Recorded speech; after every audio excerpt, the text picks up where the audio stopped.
Hey, we're live. Hopefully, everything is fine. Whew.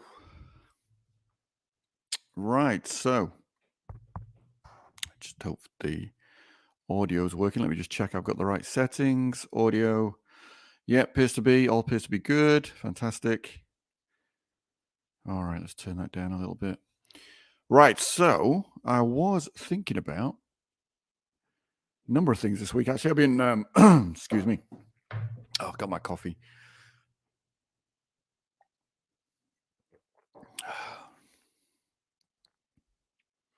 I have been this week focused on a new webinar, web class, which I'm probably going to launch next week for the first time and then use that to continue to scale beyond there.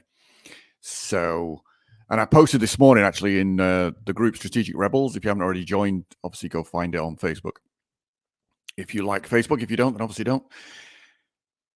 And I posted this idea from Aristotle that excellence, like we are what we repeatedly do. Excellence then is not an act, but a habit. And although he said that, however many, couple of thousand years ago, it's very true. So if I look at people who are consistently making sales, consistently growing their business, then it's not so much about, does somebody have confidence, limiting beliefs? I mean, yeah, all of that stuff can get in the way of you doing things without a doubt. But for the most part, people who are successful follow the same patterns. They do the same things. It's like, if you broke your month down, and I was thinking about this during the week because I was trying to explain and get a concept across to a client of mine, that if you break your month down into 3 areas of focus, which would be, for the most part, 1, planning the month so that you know what promotions you're doing that month. And then secondly, if let's say it's brand new. So let's say you started today, you're brand new. It's like, okay, what do I need to do this month in order to generate sales? It's like, well, okay, so you got to do a promotion. If you don't do a promotion, if you don't make an offer, there's not going to be any sales, obviously. So it's like, well, how do you organize your month around that? And from my point of view, as a general routine, as a big picture routine, I always start with plan the month, plan time for all the creative stuff. So creative stuff will be anything from advertising to lead magnets if I'm creating something that I want to give away, through to like a webinar. Like I said, this week I'm working on a new webinar, which I'm going to be launching next week. So all of that comes under creatives. So then if you have all of that in place, and the final part, of course, then you just launch it. You just do it. So it gives you, 1, it stops you feeling that you've got to rush things. Secondly, it stops you thinking that you've got to be constantly making sales every single day, which is not really that feasible from day one if you're just starting out. But certainly within a month, and particularly online, so within a month, you can, let's say, 4 weeks in a month, I would say allow 10 days for an actual promotion in a campaign. So what I mean by that is, from the moment you click go on an advert, let's say you're running a webinar. So, and we'll talk about this when we get into the canvas again. So if you go from advert to webinar to follow-up, if all of that's a 10-day period in the months, then if you did that for the first 6 months of your business, then 10 days of each month is you running a promotion. So prior to that, then, so if that's like the last 10 days of the month, which it may be, or it could be from, say, the middle of the month onward. So you've still got a week at the end or a few days at the end of the month to do a review of your campaign.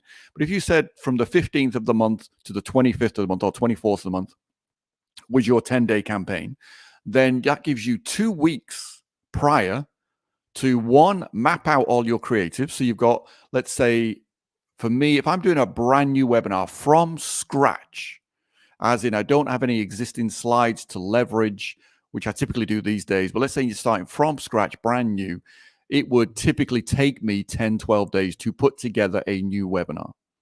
So if you say, okay, let's allow 12 days for creative. So out of your day 15, you're going live. So 12 of those previous 2 weeks, 12 days out of the 2 weeks, and I just mean real days, calendar days, not business days, calendar days, is you developing the creative aspect. So what are the ads going to be? What's the webinar going to be? And all of that will fall out. If you're designing a webinar, the ads will fall out of the design of the webinar. Like most of my ideas for my adverts come out of what I'm putting together in my webinar, because obviously there are slides in the webinar, the whole storyboarding process. It just generates ideas for me. So that gives you the first 2 days. Let's say the first 3 days. Let's slide things back one day. Let's say you've got 3 days at the beginning of the month to map out and plan the month. You don't need more than that. So you got 3 days at the beginning of the month to go, okay, here's my goal. So sales goal, boom. I want to do 50 sales of whatever your product is. Let's say let's keep it real simple. Let's say it's under $500.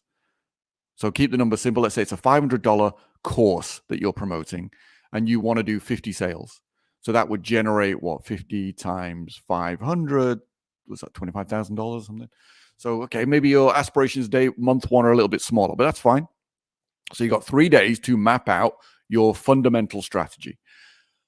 Then you've got almost 2 weeks. You've certainly got 11, 12 days to put together all the creatives. So the webinar, the ads, and all of those aspects of it, the follow-up emails, and then you go live.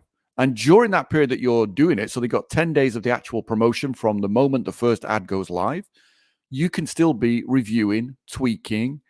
It's only up until the point like you've got a date, a hard date for your webinar. You run the webinar on that date. Obviously, that's the only hard part, only hard date within it.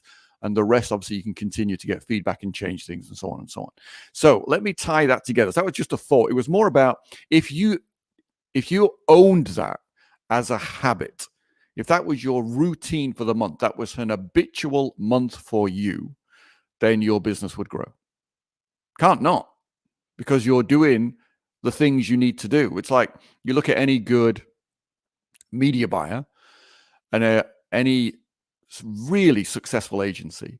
They're successful because they're managed successfully. In other words, they have systems in place. So as soon as you've got, multiple employees, multiple processes, you need systems. And it's the systems that allow you to be successful. So what are systems on a personal level? On a personal level, systems are habits. They're routines. And it's the same. Like if you wanted to get into shape, what do you need to do? Well, you need to develop the habits around what you eat and habits around how you exercise. And obviously those habits and the specifics of the actions that you take within those habitual acts will be focused on the goals you want to achieve. So let's say you want to get more energy and decided, okay, my strategy is keto. Great. Then obviously all the food you eat is centered around keeping your body in a state of healthy ketosis. That's it. So you develop that as a habit. And then within that, you might say, well, I eat twice a day and I eat actually I heard a podcast recently with, I think it was Mark Sisson. I've read a couple of his books in the past, but he's got a new book out. So he used to be very keto focused. He's a little bit older now, in his late 60s, and he's sort of got a new book where he's talking about 2 meals a day. I think he's trying to find a way to make being healthy more, I guess, more palatable or easier for the majority of people. So anyway, it was an interesting podcast, but it's that whole idea of like there are specific habits. So eating twice a day might be part of that habit. Then if you want to obviously get in shape, then obviously there's a certain amount of exercise you can do each week. And again, that becomes a habit. And it's the habits that make you successful, period. So if I look at somebody as a generalized pattern of all the people I've seen over 20 years of speaking at events all around the world, tens of thousands of people that I've met, what do I see as patterns between those who are successful and those that aren't? Successful people have successful habits. They have the habits that drive their goals, that deliver their goals. That's it. The ones that don't jump around too much. They don't go, this is what I need to do. This is my routine for the week, for the month, for the year, and follow it. They don't stick to it.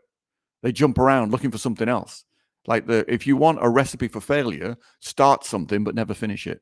And then before you've even got it really going, jump onto something else. And then before you get that going, jump onto something else again and keep doing that forever. And because you'll never be successful. That's it. That's a recipe for staying busy but never being successful. All right, let me find the slide I had from last week, and then I will bring up and we'll carry on talking about the we'll carry on talking about the business canvas. Here it is. Right. Now, let me get the slide. Where's the slide?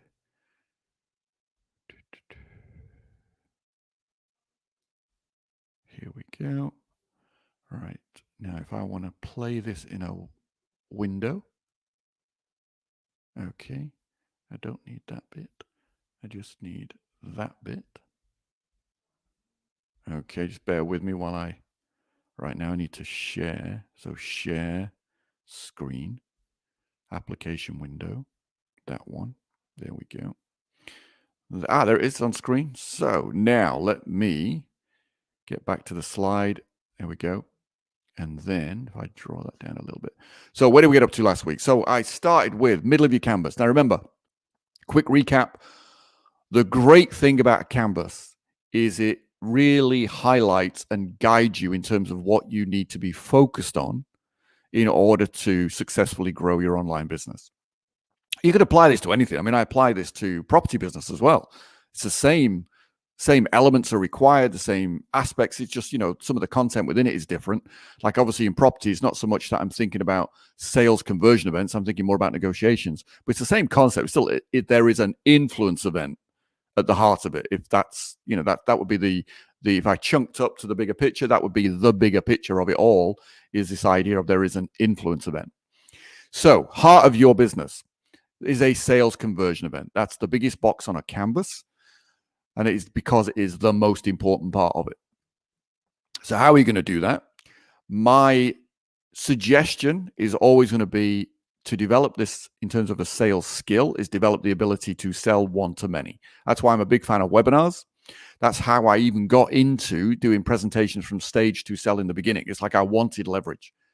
So I didn't want to have to talk to people on an individual basis, one by one by one, because if I wanted to have an impact on as many people's lives as possible, talking to them one at a time was going to take a long time to reach a significant number of people. But if you can do one-to-many, then you're going to be in a situation where, of course, you can reach multiple people all at the same time. So the same amount of effort in gives you a big return out. Hey, how you doing? So there's some breakfast there, some pancakes behind you. My daughter's back at school. My two boys are making the most of not being at school, at being on holiday. So they're staying up late playing video games and then obviously getting up late. It's cool. And I know when I was a kid, that would have been frowned upon. Certainly my parents wouldn't have allowed me to do that. But unlike, perhaps, disrespect to my parents, but unlike them, I'm more interested in, obviously, the research behind sleep and making decisions based on that. And certainly from all the research I've seen from Mr. Walker, teenagers need to stay up later and get up later. That is the ideal sleep pattern for them while they're in their teenage years. And he did explain the science behind it. If you want to know that, we'll talk about that on another webinar, on another live stream. So yeah, sales conversion event. So my suggestion is always going to be learn to sell one-to-many. So develop that as a skill. You can do that through a sales letter because, of course, once a sales letter is written, it can be read by many people at the same time. You can do that with a video sales letter, same concept, just put in a video. The one advantage I think a video sales letter has over a standard written sales letter is that you can put yourself on it. So in other words, you can be in a little corner of it so they can still see your face. And I think that definitely improves conversions because people can relate to you as a human being. They can see you, they can hear you, and they can see what you're talking about because obviously the text is on the slide. Webinar, my big favorite, obviously, and webinars are an event. So you have a specific date for them. You tell everybody it's happening on this date. And of course, that then drives more demand for the webinar because it's on a specific date. Live stream, same idea, I think, and listening to a couple of other people as well who agree with me. There's going to be more selling through live streams. I think we're going to see much more of that over the next year or so. I think as the whole concept, I think what's great about the technology behind live streams is the ability to interact. So people being able to post comments, and me being able to answer them or whoever's delivering the live stream. So I think that's, a bit more like an interactive TV show. I think that's where it's headed. And certainly I'd like to do more of that. I'd like to do more where it becomes more of a more entertainment as well as empowerment. So if you kind of go back to Tony Robbins' E cubed concept, people would rather be entertained than educated. So he kind of started from that place when he designed his seminars. If you've ever been on a Tony Robbins seminar, you know exactly what I'm talking about. But he starts with entertainment. So entertain and then educate to empower. So it's that three, he calls it E cubed. I think, if you can inject more of that into a live stream, then one, I think you'll grow the live stream better by word of mouth. Because, of course, if people are entertained, they'll talk more about it. They'll refer it. They'll tell their friends about it. They'll share what an experience it was. That's the important part. And then beyond that, of course, I think we'll see more sales. So it could be, I'm already seeing people where they do their live stream and they run an advert. So, the live stream could be on any topic, but at the beginning of the live stream, they run a quick advert for whatever they're promoting. And then they get on with the live stream. They do the whole interactive thing and the engagement thing, and they're talking to people and answering comments and everything else. And that's all kind of cool. But they've still managed to put some sort of some sort of advertisement for whatever it is they want to promote. And I can see me doing that. I've already been thinking about how do we write some ads which are short and sharp. What do I really want to promote with them? And then maybe like a TV channel, run the advert at the beginning, run the advert again 20 minutes into the live stream, and maybe run the advert at the end of the live stream. So you kind of got three opportunities to put in an advert, which obviously helps to promote what you're doing without it being too intrusive, to the point where, I remember when I first went to the States and watching a typical TV channel in the States, and, you're trying to watch a program, which over here, you'd probably get 15, 20 minutes of a program before there's an advert break. And in the States, you maybe get 4 minutes of a TV program before there's an advert break. And it's like, oh my God, how does anybody watch this? But I guess like anything, you get used to it. But I found it intrusive. So it's that balance, isn't it, between entertainment, commercial focus, and being intrusive where people just switch off. So that could be a live stream. And then obviously email promotion, that's your other option and again, I know a couple of people who don't like video, don't want to be on video, don't like the idea of therefore doing a webinar or a live stream. They've got no interest in being on video at all. And so all of their focus is email, and done very successfully, and can still be done very successfully. So that's the heart of everything you do, remember? And that's obviously the big part. That's the bit you got to get right. And what I mean by right is don't expect it to be right day one out the gate, but right in the sense of focus on it. If you need to develop the skill to sell one-to-many, develop that as a skill, not as I'm going to go and hide in a cave until I've got it right. It's like, no, learn as you go. You know my story, getting on stage, doing a presentation, nobody buying. It was like, get started. That was more important than me knowing how to sell properly. I mean, obviously that was the trigger for me to know that I had to learn to sell one-to-many. I'm giving you the benefit of that mistake that I made, a very expensive mistake, so you don't have to do it. You don't have to spend money running adverts, putting people in a room, and then discover that actually you can't convert them. So go do it first. Learn and get going as you're going. And you can do it online these days, very cheaply, very little risk. You just keep testing things to get it right. So customers, what do they want? You got to know your customers. You got to, the whole concept in direct marketing of enter the conversation going on in your customer's head. So what do they want? What are their problems? What are their frustrations? What's stopping them? Put together your empathy maps and so on. You got to know that. You can't talk to your customers with the right kind of messages unless you understand what it is they're trying to achieve and what it is that's getting in their way. Then, of course, remember, channels to customers. If you can't reach your customers, then it's kind of, you don't have a business. Because if they don't know you exist and you've got no way of reaching them, then of course, pointless. That's got easier. Pre-internet, then the channels to find customers targeted wise would be through magazines. You just found magazines because obviously there was magazines for every single hobby topic you can think of. So it was very much, find relevant magazines, run adverts in those magazines. Nowadays, of course, pretty much do anything. I mean, YouTube, Facebook, LinkedIn, all of these platforms give you access to all of your customers. I mean, they're all there. There's plenty of them. And obviously you've got a global market, which you never used to have. Customers, that's got a lot easier. But within that, of course, because it's got easier, because there are less barriers to entry for somebody to start a business, then it's more cluttered. So then it comes back to, okay, what's your message that's going to stand out above the clutter? So you got to know where to find them. Then we get to your solution. What are you actually selling? What are you selling that actually solves your customers' problems so they can get what they want? So what are your customers? What are their desires? And what are the problems they're facing? And the problems that people face change as the internet's got more cluttered. That changed the kind of problems that people are facing. And that's what's great about it. The problems, there are always emerging problems. In other words, there's always new problems coming out. And because of that, then therefore you can offer more solutions. So there's more opportunity these days than there's ever been, ever in the history of opportunity, ever. Like, was there a problem with people having confidence on camera until live streaming came along? Not really, or until YouTube came along. No, because nobody thought about it. The most people were doing was their own little holiday videos, That was it. They're like, and even then, like, you sort of got your little camcorder out and you're recording yourselves on holiday, and your kids are like, Dad, turn the camera off, stop pointing it at me. They didn't want to be on camera, but didn't really matter. Then, of course, we got the internet, we got YouTube, live streaming especially, and all of a sudden, people are going, oh my God, I need to do more of this live streaming. It's important for my business. And it's like, well, it isn't. And it's like, well, I don't feel comfortable on camera. What would I talk about? It's like, I don't know. So, of course, now you got a whole niche of people helping people develop confidence on camera. New opportunity arisen out of a new emerging problem. So that's what I mean. Problems keep changing. There's always problems. Just keep your eye open, keep listening, keep watching, keep looking. Anything, and this is kind of me just talking in terms of streaming consciousness, anything which has a potential impact on somebody's self-confidence gives you a problem and therefore an opportunity. Because I would say self-confidence is the biggest issue that most people face.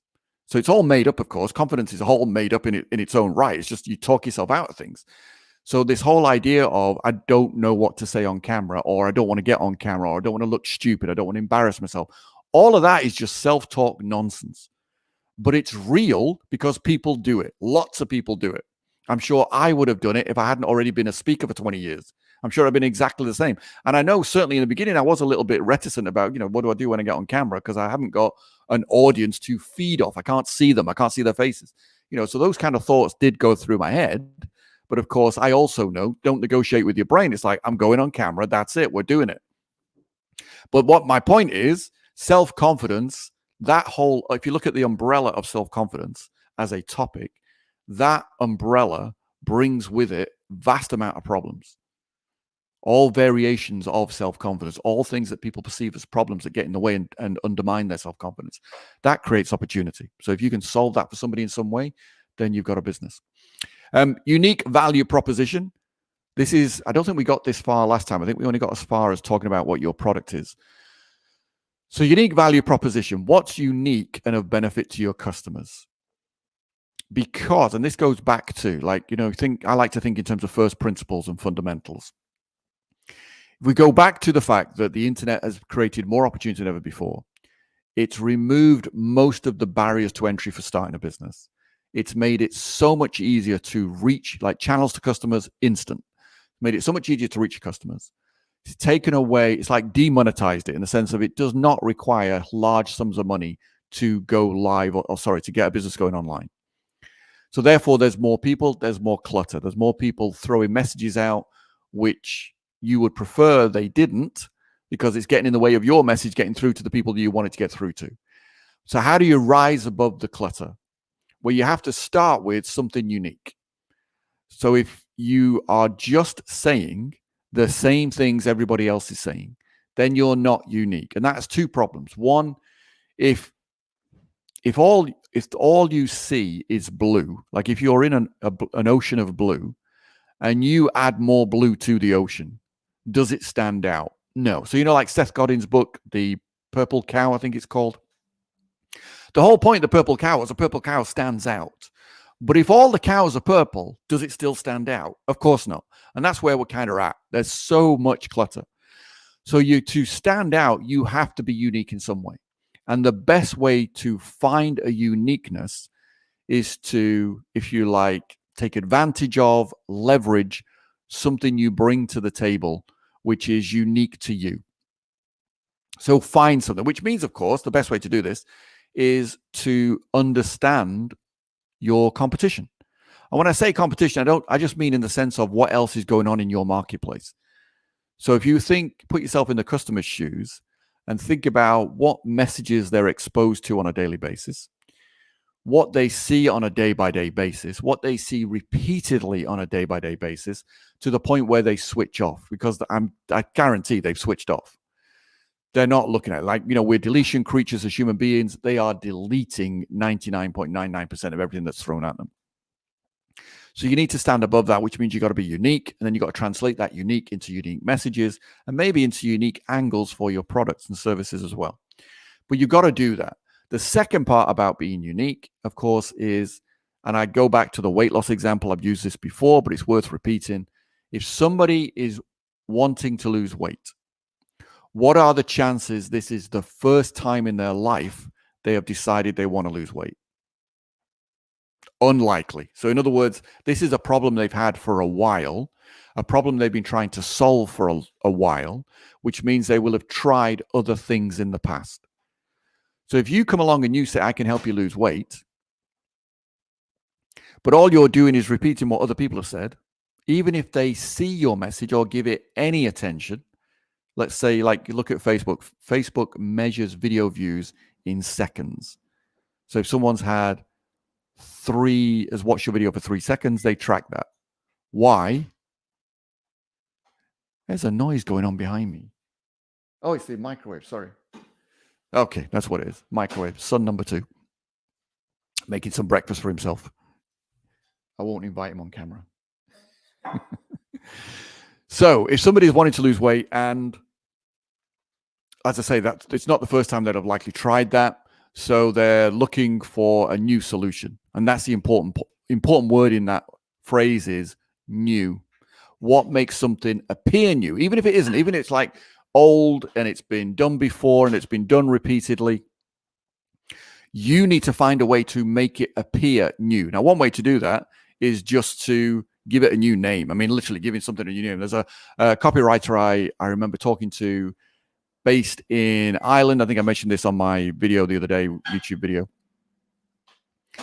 And he just said he spends most of his time coming up with new ways to describe things. I mean, literally just coming up with a new way of labeling something, coming up with a new word, a new title, a new something to make it appear new. I mean, literally that's the whole point of it, make it appear new. Because if it appears new, then your customer's going, oh, this is new. I haven't tried this before. So if I haven't tried before, new hope. This might work. This might be the one thing that works. So now they're going to give you attention, and now they're going to give you their money because they're going to buy it, and so on and so on. So you've got to be unique, has to be unique. So in terms of developing your business intelligence, start thinking in terms of unique. I mean, that's what I like about the whole aspect around a canvas, is that every aspect of it is telling you what you need to pay attention to. In other words, it is developing your entrepreneurial intelligence. So be unique. Then unfair advantage. So once you're unique, it's easy to put a new name on something. But of course, somebody could copy that. Somebody could come up with their variation on your name. And this happens. You know, I see things copied all the time. So ideally, and again, don't expect to be able to do this straight out the gate. You want some form of unfair advantage. In other words, what is something you can either do personally or you can bring to the table that no one else could easily do? Like nobody could replicate it easily. You know, like coming up, if I come up with a unique name for something, it's very easy for somebody to copy that. Now, yes, you could go down the path and say, well, I want to patent it, you know, I want to make it copyrighted. Absolutely. And you've also then got the problems associated with that, because you got to stay on top of it. You got to kind of, you know, bring legal cases against people if you want to really drive that home. And of course, you know, the bigger the business, the more important that is. You know, Coca-Cola, of course, would come after you with a vengeance if you tried to copy their font. Disney would be all over you in a heartbeat if you tried to copy their font. You know, all these things, they're important. But as you know, like small businesses like ours, and what I mean by small is, you know, you're doing a couple 100,000 to a couple of million. We don't want to be wasting our energy running after people saying, hey, you copied my whatever it might be. What you want to do is find a way to make it very hard for them to copy. So unfair advantage. What do you bring? So this goes back to what I talked about in a previous live stream. What are your strengths? So if you can leverage a strength, the strength is something that you've developed because you had an interest in it, because it's become a strength because you were interested in at an early stage of life. So therefore, it's become a talent. So if you can think about your strengths, your talents, can you bring those into the equation? So what do you bring which no other business could replicate easily? Like, for example, they're all done now. They're all out of the kitchen. So I don't know if you could hear all the cluttering and the microwave going off. But anyway, the challenges of live streaming from having your broadcast studio in a kitchen when you're not a chef. So for example, I was reading this morning, a friend of mine who's another speaker, and two friends actually. One who was posting about the fact that he's kind of given up on Clubhouse. He's not doing Clubhouse anymore. And he was explaining his reasons behind it. And so this other friend of mine was commenting on his post saying, yeah, he said, I went on Clubhouse. He said, and for the most part, most of the people running the rooms don't really know how to deliver. So he said they weren't engaging. They weren't holding people. He said, so it makes it hard to listen to them. And part of that is developing the skill of knowing how to engage people. Part of it as well is just pure genetics. Like, no disrespect to anyone, so I'm not going to name names, but I know people who are done extremely well as a speaker. So therefore, there's always an audience for everybody. But I personally find it very difficult to listen to them because of the tone of their voice. So it's just their voice. It's just naturally their voice, and I just find it difficult to listen to them for any length of time because I just find their voice starts to irritate me. And that's a horrible thing maybe to think, but that's just how it is. So I don't listen to them very long. And then again, the flip side of that, like listen to someone like a Tony Robbins. I mean, Tony Robbins has a great voice, a tonality of his voice. It's like hot honey. It's like that sort of thing about it. It's easy to listen to. Simon Coulson, for example, again, very easy to listen to Simon. He's very engaging. And that has a real impact for him. It really helps him hold an audience all the way through his presentation and has an impact on his conversions, without a doubt. So that's an unfair advantage because not everybody has a Tony Robbins voice or is as engaging as Simon Coulson is naturally just engaging. So those things are unfair advantages. That's what I mean. Like, look within yourself, look at your talents, look at what you've got. And I know I'm using examples from speaking because that's what I know, but it could be something else. You could be like doodles. Russell Brunson has put all these doodles in his books. And if you look also at Andre Chaperon, I mean, Andre Chaperon only uses email. He hates being on video, so he only does email. But he has these diagrams and he doodles these diagrams. And they're very unique. And of course, no other person is going to exactly replicate his doodles because they're not him. They're not going to draw like him. He did actually do a video once where because people had asked him so many times, how do you come up with these little diagrams? Because they do stand out. And it is it's a brand identity. That's what it's become for him. Probably not deliberately, but that's certainly what it's become for him. It's like you see these diagrams, you go, that's Andre. Like immediately you see, you go, that's Andre. Whereas if I look at Russell Brunson's diagrams, I immediately go, that's Russell Brunson. They're very different, but they're very unique. And it's not easy to replicate. So what could you do? So that's another way of looking at an unfair advantage. So what have you got? What have you got within your repertoire? Andre is obviously very good at doodling and drawing and enjoys it. Therefore, he's got good at it. And he does it typically on his iPad, with some sort of little software that allows him to draw on his iPad and then turn them into little pictures, images, which he can then put inside his copy, his sort of stories and his emails and his website copy. So what have you got? What could you bring? Now, I put here, one of the biggest unfair advantages you can create is the connection with your audience. Like if you can develop a level of rapport and connection with your audience, like look at, for example, a Rich Schefren. Rich has some great fans, and they really are fans because he's developed this connection with them. And once you've got that, now this is an interesting one because it's not distinct. Like you could say, well, two people could do that. They could develop a great connection with their audience. Yes, but you'll find they're different audiences. And this is what I like about this. If you can develop a great connection with your audience, and again, going back to the self-confidence thing, let me remind you, it doesn't matter who you are, you will always find an audience. So someone whose voice I found irritating still has a massive audience of people that like that person. So it doesn't matter who you are or how you sound. But if you develop that connection with your audience at a deep level, then it's a bit like building a moat around a castle. Those people will like you, love you, be fans of you. And you'll see, obviously, you look at celebrities, you look at the fans they have. Their fans will not only love them, they will defend them. And if somebody says something against them, they're all over that person defending their favorite celebrity. So the more you can develop trust with your audience, the more you can develop that connection with the audience, the more of an unfair advantage that is. And I would say that's one advantage everybody can do because you develop that with your audience and your audience is yours. There may be some overlap with someone else, but for the most part, that audience is yours. So develop that. And then now getting into the nitty gritty, what does it cost you to acquire a customer? So what are you spending to acquire a customer? You got to pay attention to that. Obviously, with the goal that you want to drive that down. Actually, I think I touched on this last time, or I threw it out there. From an advertising point of view, while this is in my head, I'll talk about it. I want to make acquiring customers effectively free. Now, if I run an advert, wherever I run it, Facebook or YouTube or anywhere else, I'm going to get charged, obviously. So there's a cost to that. So Facebook are going to charge me per X, per 1,000 impressions, whatever it might be. And then out of those impressions, I'm trying to write the best kind of advert I can to get the most qualified clicks possible, as in I want to use the advert to attract the people that I think would be great customers and repel the people that would have no interest in what I'm doing and that I couldn't help. So that happens. So they click. And, so let's go back to the sales conversion rate. Let's say it's a webinar. Let's say I'm running adverts to get people onto the webinar. Then as people register for that webinar, there's a cost to me for that. So you could say, okay, let's say it costs $10 for a registration. Then you go, great. So it's costing me $10 to get somebody to register. That doesn't necessarily mean $10 to acquire a customer, because at this point, they're not a customer. They've just registered for a free webinar. So you could say, okay, let's say we get 100 people to register. 100 times 10, that's $1,000. Let's say a third of those people turn up for the webinar. Then let's say 33 people. And they actually sit through the webinar. Great. Unlikely. Some of them are probably going to fall off along the way. So let's say we lose another 10 people. We're down to, let's say, 25.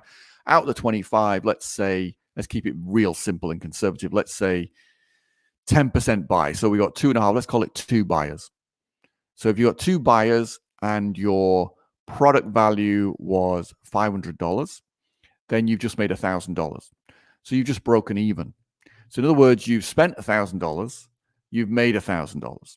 Now, all the people that registered for the webinar that didn't show up, you've got email, you can follow up with them. And my experience is whatever you do on the webinar, you will match with your follow-up. So if 2 people bought on the webinar, a good chance you're going to get another 2 people to buy with the follow-up. So now you're in profit. So then what's your cost to acquire a customer? So you made $2,000, you spent $1,000. So you're making $2 for every one. You got 4 customers. 4 customers cost you $1,000. That's $250 per customer. So your cost to acquire is $250. But can we get a little smarter with that? Yes, we can. And this comes back to strategy. Can you, when somebody registers for your webinar, on the thank you page, could you offer them a product? Of course you could. And so could that product be $50, $100, $200, $300? Yes, it could. Could you have more than one product? Could you have upsells and downsells in that immediate funnel? So in other words, whilst you've got their attention, can you immediately start making offers? Of course you can. To the point where, and this is always the goal, the point where you get back all your advertising costs before you even run the webinar. So you're immediately, if you get one buyer, you're immediately in profit. And you've acquired all those leads. Actually, you've acquired all those leads. It's cost you nothing. Net results cost you nothing. Plus, out of all the leads you've acquired, you've also acquired a percentage of customers. Now, that might be a small percentage. It might only be 4%, but that's better than 0%. So straight away, you've got people on your list who are right away, they are now customers because they've spent some money with you. So you can be in profit and ideally want to be. That should be your goal in advertising, is can you get a profit immediately? So if you acquire X number of customers, it's cost you nothing. So what's your cost to acquire customers now? Nothing. So that's an interesting one. That's just changing the strategy. But think in terms of what it's going to cost you, and then what's the lifetime value. So what's your return for whatever you spend? Obviously, you need to be able to make a bigger return on your customer over the lifetime of that customer than you've spent acquiring that customer. Otherwise, you're not in profit. If you're not in profit, you don't have a business. So immediately now, just looking at this as a canvas, you've immediately got everything you need to pay attention to. Yes, your strategies will change, but you now know, like if you look at this, if you look at all of the things on here, you now know the things you need to pay attention to develop your strategy. So go back to what I said right at the beginning. We are what we repeatedly do. Success then is not an act, but a habit. So if you have routines and habits in your month, in your weeks, in your days that support you with making sales. So what I said right at the beginning, that idea of you can break your month very simply into 3 core areas: planning stage, develop creative stage, execution stage, the go stage. So in the planning stage, you're looking at all of these and saying, okay, goal, how many customers do I want this month? Then how am I going to reach them? What am I going to run? What's my conversion event? Decide all that in advance and then start putting all that together. So if your conversion event is a video sales letter, and also it could be a combination. Go back to what I just said before. If we're saying, okay, I want to acquire customers at a net profit, I don't want to be spending money. I don't want to be losing money to acquire customers. I want to acquire them at a net profit. So for every 100 customers I gain, I want to be in profit straight away. Then, okay, we can have a combination of these things. I could use video sales letters at the front end. So if I'm saying my webinar is my main conversion event for my main product or my flagship product, whatever you want to call it, and then you go, okay, upstream, my strategy is I'm going to advertise, but within that advertising funnel, I'm going to use video sales letters to promote smaller products to generate a profit immediately, like point of sale. So in the same way, you go into a retail store and you pick up the clothes you want. Like this week I bought a new pair of trainers, very comfortable, very nice. Went to an ASICS store. You get to the till and immediately they're saying, would you like this? Would you like the other? Would you like the other? Go to McDonald's, same idea. Do you want this? Do you want that? Do you want the other? So they're immediately adding things at the point of sale to increase the average order value to put them into a bigger profit. You get to do the same thing with a funnel. So your cost to acquire is 0, but you're leveraging multiple conversion events. So you could use video sales letters in that funnel. And then obviously your main event is your webinar. But the whole thing is still selling one-to-many. And that's the whole point. So now these things you've got to focus on to develop your strategy. So whatever strategy you develop, this is your entrepreneurial intelligence on one sheet. So I would suggest, copy this. If you log into or set up an account on my website, strategicrebel.com, then if you find the Freedom Map, that's available to you free, where I go through all this in more detail and a few other pieces as well. But I also give you a PDF of this canvas. So you can download this, print it off, come up with, 3, 4 different, print 4 or 5 copies of it, and then just brainstorm different ways of doing it. Brainstorm different niches of customers. Do you want to be reaching, like look in a business sense, you say, okay, my customer is affiliate marketers. My customers are people wanting to escape corporate and have more freedom and take control of their destiny. My customer is coaches. My customer is business coaches. It's like you can look at it in so many different ways. That's the point. And then, okay, for each of those customers, what are the problems? What do they want? And what's stopping them? And you start filling that in. If you don't know, you start go finding answers. That's where you do research. And then you say, okay, great. So how am I going to convert them? So I'm going to convert them with my suggestion is always going to be a webinar, because one-to-many, very powerful webinar, best way to do it, still works. Even in a day, even today when things are cluttered with everybody trying to do webinars, they're still profitable. This is what's great about them and always will. And if you've got a structure of a webinar and you wanted to turn that into a one-day virtual event, it's the same structure. So that's what I love about it, flexibility. So then, okay, now what's your solution? What are you actually going to offer them to solve their problems and give them what they want? So now you start thinking about that. And again, you put some ideas down on your canvas. Then you say, okay, channels to customers, where are you going to find them? So you might say, well, I can find them on Facebook, I can find them on YouTube, find them on LinkedIn, I can find them on Taboola. Where are they going to be? And then it's like, okay, how are you going to find them? Are you going to run paid ads? Are you going to go, well, I'm going to do all this organically? Are you going to do a combination of the two, like I do a combination of the two, ads plus organic, because there's value to both. The value with organic is there tends to be less barriers that somebody would have. But when somebody sees something organic, they're less inclined to think, oh, this person's trying to sell me something. So that barrier isn't there. The advantage of an advert is speed and testing. Like over the last week, I think last time I spoke to you, I was running some what I call Post-it note ads, where I take ideas for headlines and I put them on little canvas, little Post-it notes as images, and I just run those and see what gets the best response. So I've done that. I've got the results are in and now know what my next campaign is going to be. So it's a combination of the two.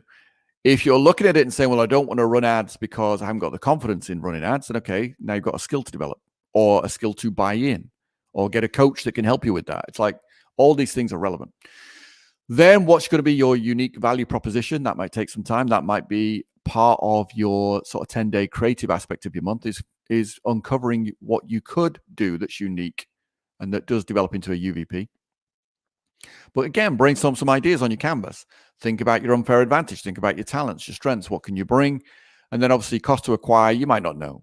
But you might say, well, actually, I want to acquire at break even minimum. You can certainly write that down. And that will then obviously turn into influencing your strategy back to, okay.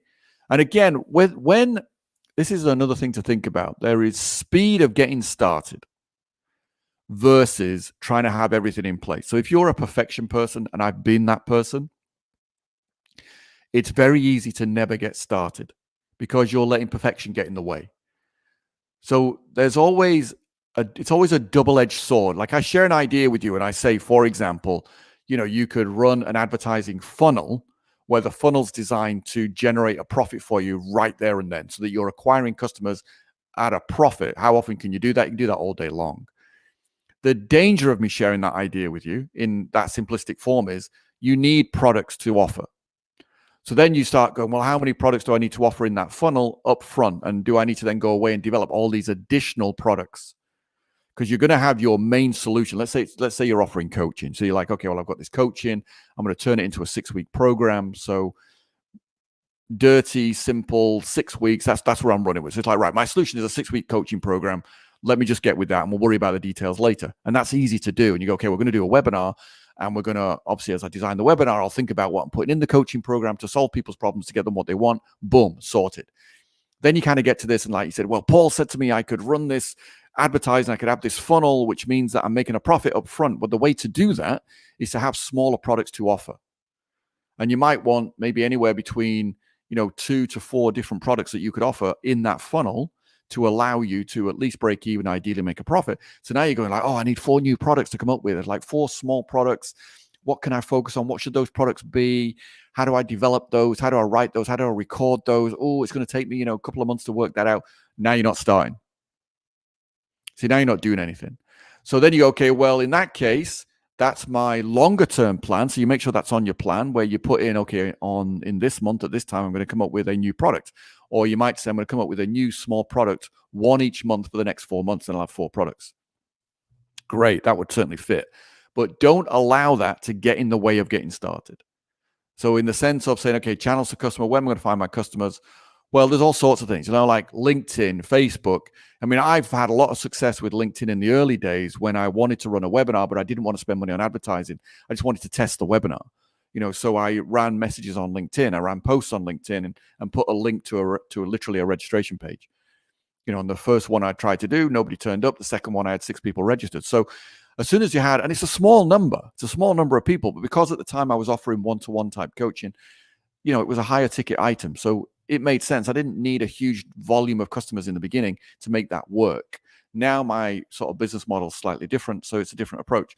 But that was enough to get me started. And of course, once I'd made, I think, I made about 12 grand from that first customer, then that gave me money to start putting into advertising. Does that make sense? So don't take the ideas I'm sharing with you. I want to plant these seeds. I want to kind of expand your mind in some ways and get you thinking and developing, if you like, that entrepreneurial intelligence. But at the same time, what I want you to recognize as well is nothing beats doing things. Like taking action is the best thing you will ever do, because taking action teaches you stuff. You get feedback. You find out something's working for you, or if you need to tweak it.